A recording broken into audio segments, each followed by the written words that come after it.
Hello and welcome to Michael's Minty Music for today. Today we review Duran Duran's 2004 album Astronaut. It's pretty decent, almost good in some places. There are definitely some tracks here that are really good, and overall it kind of makes a fine album in the end.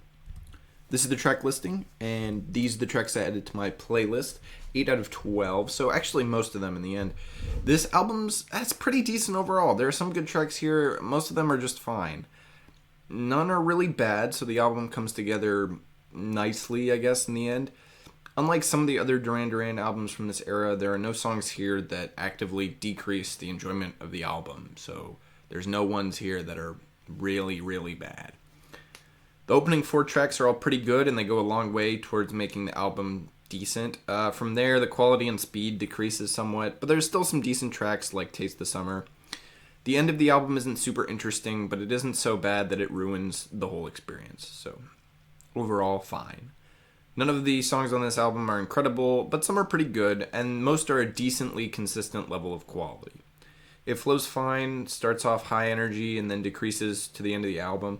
So it's kind of just a line, slope downwards. But it works well with the songs they've got here. This is clearly, them looking at all the songs and making it sort of a decent flow here. The genre is pretty much just pop stuff. Since this album, they've been trying to recapture the sound they had in the early 80s. And it works out fine. Nothing incredible, but it's not too bad to listen to at all, so... There's lots of synths and guitars, and, there's kind of a little bit of rock in there, but it's mostly just pop. There was only one single released before the album, the opening track, Reach Up for the Sunrise. My favorite song here is probably Want You More, although the title track is also pretty good, and, Reach Up for the Sunrise is a great opener, so.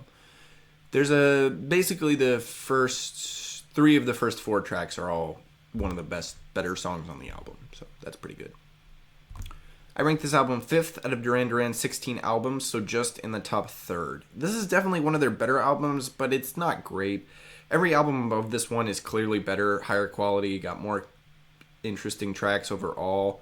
This is kind of the top of their not good albums, Astronaut. Astronaut, it just ends up so high on the list due to a consistent level of quality that most of their other albums don't have. The 2 right below this one, Future Past and Danse Macabre, have a similarly consistent level of quality. Astronaut just barely beats them out due to its slightly superior flow and overall sound. More of a personal preference thing. Definitely every album below that, starting with Big Thing Down, just doesn't have the level of consistency to beat Astronaut. So it ends up being this sort of, decent album that ends up really high on the list because Duran Duran doesn't have as many good albums as they would like for having 16 albums.